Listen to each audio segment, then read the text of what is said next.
in 5 months at that time. You've made it the hottest country. This is the hottest country in the world. The United States right now is the hottest country in the world. And when I was around that table, it was a nice group of people, many of whom I knew from previous.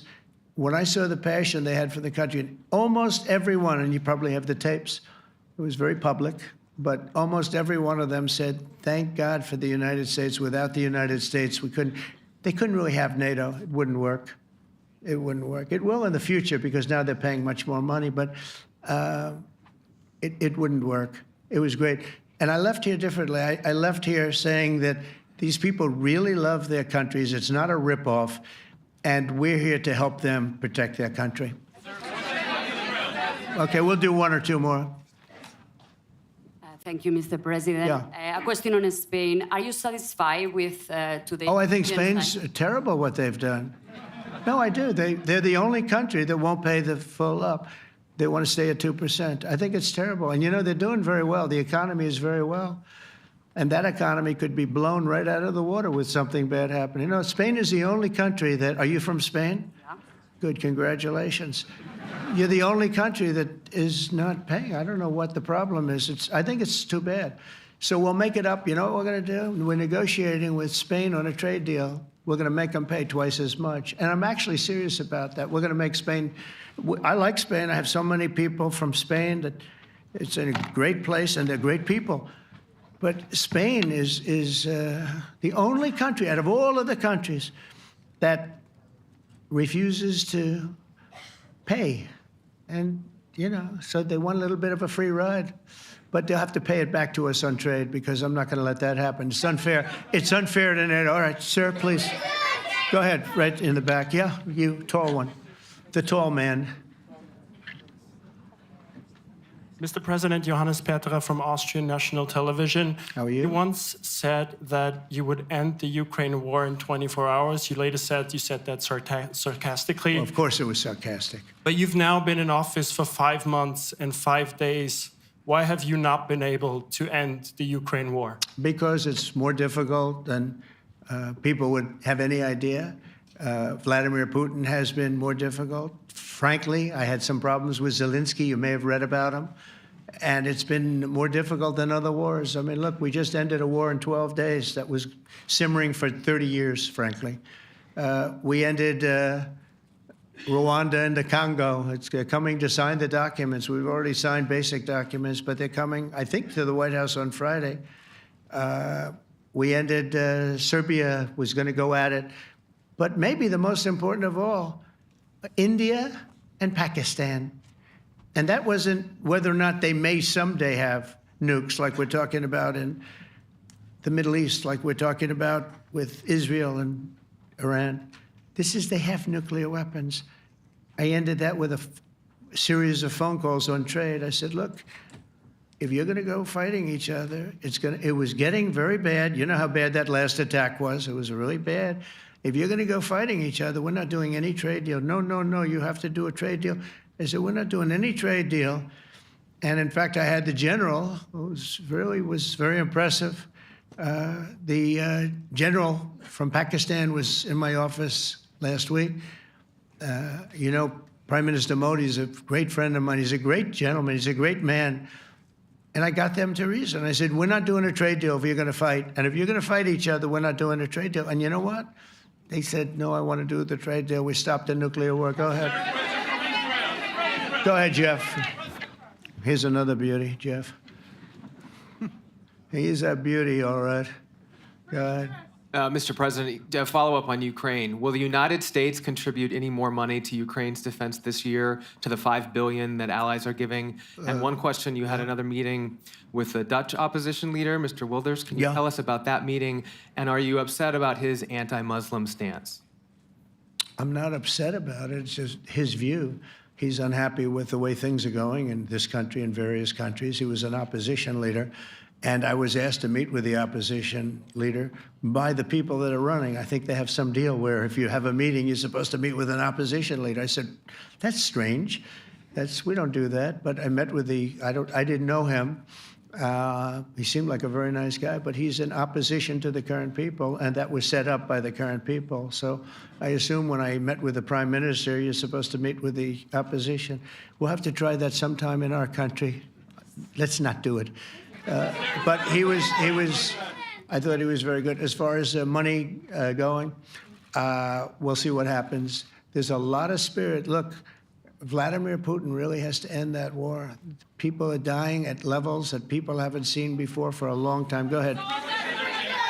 Go ahead. White shirt. Oh, she's all excited. Okay. So, BBC News Ukrainian. I would Where are like you to ask from? you- I'm from Ukraine. Oh, So my wow. question to you is whether or not the US is ready to sell anti-air missile systems Patriot to Ukraine. We know that Russia has been pounding Ukraine really heavily right now. Are you And, living yourself now in Ukraine? my husband is there. Wow. And I can see you're very, it's amazing. and me with the kids. I'm in Warsaw actually because he wanted me to be. Is your husband a soldier? No? He's He's there now? yeah Wow. That's rough stuff, right? That's tough. And you're living here? in Warsaw. And you're a reporter? I am. Good. So let me just tell you, they do want to have the missiles, okay, as they call them, the Patriots. And we're going to see if we can make some available, They're very hard to get. We need them too. We were supplying them to Israel, and they're very effective, 100% effective. Hard to believe how effective. And they do want that more than any other thing, as you probably know. That's a very good question, and I wish you a lot of luck. I mean, I can see it's very upsetting to you. So say hello to your husband, okay? Thank you. Go ahead. Thank you. Thank you, Mr. President. You were criticizing Where are you from? Bloomberg News. Oh, Bloomberg. That's You were wonderful. you were criticizing the Federal Reserve Chair before coming to this summit. Yeah, I think he's terrible. I was wondering if you've begun interviewing different candidates for the Fed pick. Yeah, I know within 3 or 4 people who are going to pick. I mean, he goes out pretty soon, fortunately, because I think he's terrible. We have no inflation. We have a tremendous economy. Hundreds of billions of dollars of tariff money is pouring in. Factories are being built because they don't want to pay the tariffs, so they're building them all over the country. I think we're close to $15 trillion. I told you $5.1 trillion from the Middle East alone, but of investment money coming in. There's never been anything like that in the history of our country. But we have no inflation. And we have borrowing because Biden, stupidly, they did short-term debt. So we have borrowing coming up. And, we'll go 10 years, maybe longer, maybe shorter, but we'll go a long period of time when we do the debt. And because of him, because of this guy, we will have to pay for years. We'll be paying for him. And I said to him, listen, there's no inflation. He says, but maybe there'll be some. That's true. I said, if there is some, what you do is raise the rate. I'm okay with that. You raise the rate in 2 years from now or in a year from now. But because the rate's high, we have to pay more for debt. It's pretty equal. In other words, if it's 4%, it's 4%. If you drop it a point, you'll pay 3%. So it's fairly equal, not necessarily, but fairly equal. So we're going to end up paying maybe 2 points or 3 points more. 3 points would be about $900 billion a year because of this very average mentally person. He's an average mentally person. I'd say low in terms of what he does, low. Low IQ for what he does, okay? Wait, so instead of paying $900 billion, we don't want to pay 900 just because he doesn't want to lower the rate. I said, if there's inflation in 2 years or 3 years or 1 year from now, you raise the rate and you take care of the inflation, among other things. But he's probably a very political guy, I guess. I don't know. I think he's a very stupid person, actually. All right, one more. Let's go. How about you? Go ahead. She looks so happy and everything. Thank you. That's why I I'm picked from her. Spain too. I'm Ana Buch from La Vanguardia. I wanted to know if You're where from? Spain too. Ah. I wanted to know if you want to. That's the Spain corner right there. Shouldn't have said that. That's okay. I do like Spain, by the way. I think it's unfair that they're not paying, but go ahead. Are you going to negotiate directly with Spain about? I'm going to negotiate directly with Spain. I'm going to do it myself. They're going to pay. They'll pay more money this way. You should tell them to go back and pay. You're a reporter? You tell them to go back. They ought to join all of those countries that are paying 5%. Spain's going to be just about the only one that's not. They were the most hostile toward doing it. It just doesn't make sense to me. Okay, all right, Kelly, go ahead. Here we go. Here's another one. Hello, sir. Thank you We very got them all today. Okay.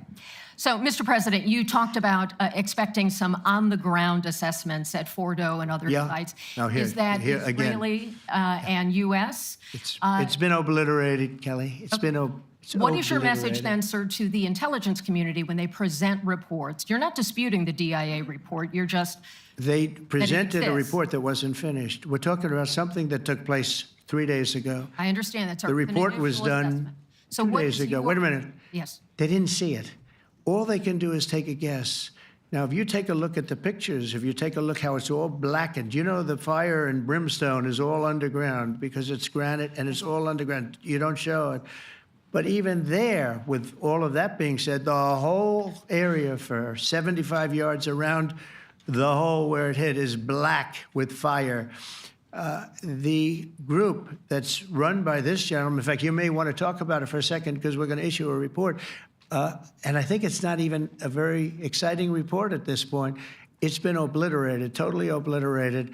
And they did a report, but it was like, if you look at the dates, it's just a few days after it Understood, happened. sir. So they didn't see it. They said it may be very severe. Go ahead, Understood. Peter. Do you have a message for the intelligence community, though, in terms of unvarnished information getting to you, that it's not... I don't really have a message. I would say issue the report when you know what happened.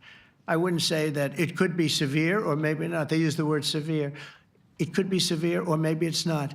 And briefly- So people like you picked up and said, oh, it's not severe. We're just no, looking for the- the report was not a complete report. Yeah, the message was probably wait till you know the answer before you... And Go sir, ahead. did you not have a public component to your Zelensky meeting for a tactical reason with President Putin? Let him answer this one. Hello, Mr. Secretary. Yeah.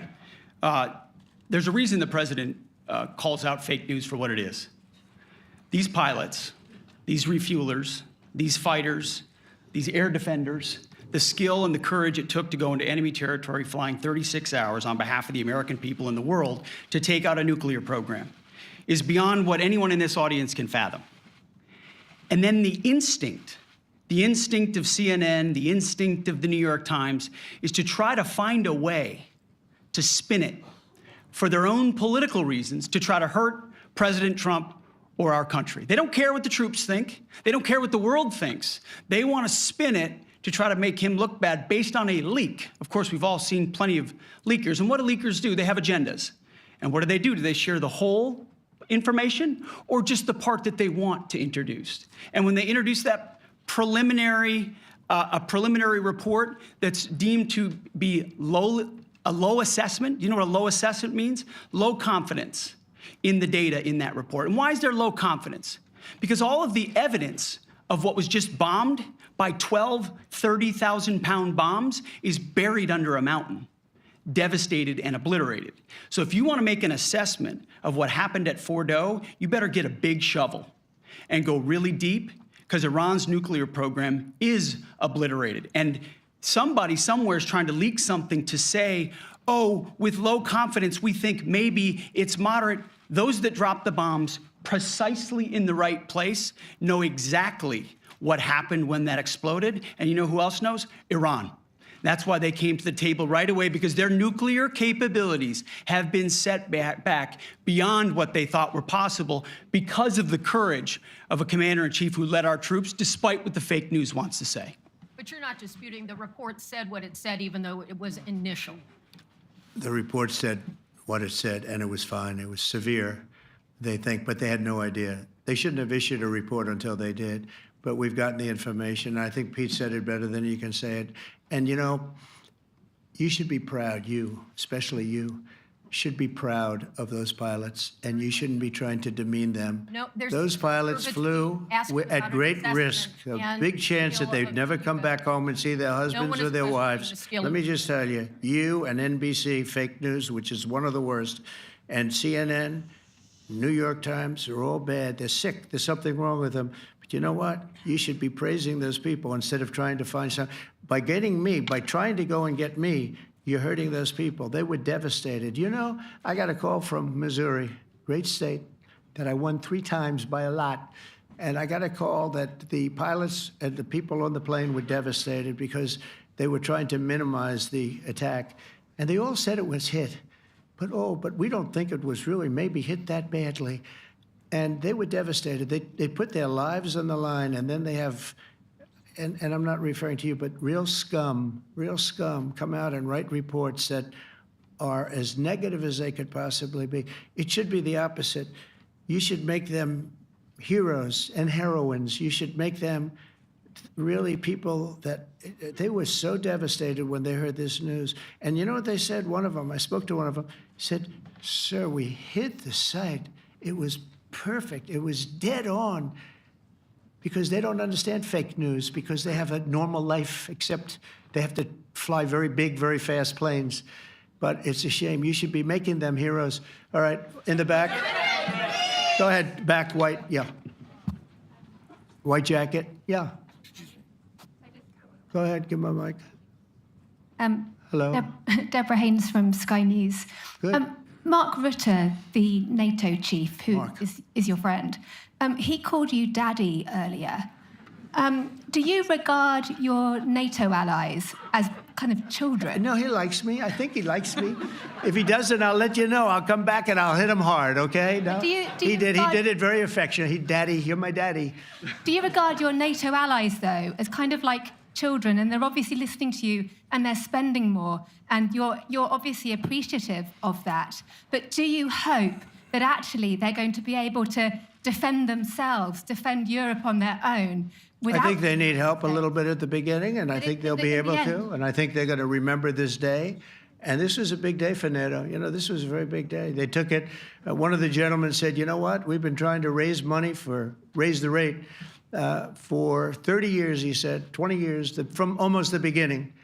And he's been there for a long time. He said, "Until you came along, it never happened. What you did is amazing." It's been sort of an amazing day for a lot of reasons, but also for that. Yeah, go Do you ahead. think they can do it without you, though, in the future? Can they do it without Well, ask the United Mark. States? I mean, you have to ask Mark, okay? So we're heading back. I want to thank these 2 gentlemen behind me. They're incredible people, both of them. They've done a fantastic job. And Susie's in the front, and she's done great. And Monica, thank you very much. It was quite an exciting time. And we're going to be heading back. We'll be back soon, and we'll see you in Washington, D.C. Remember this, we have the hottest country anywhere in the world. Thank you very much, everybody. Thank you.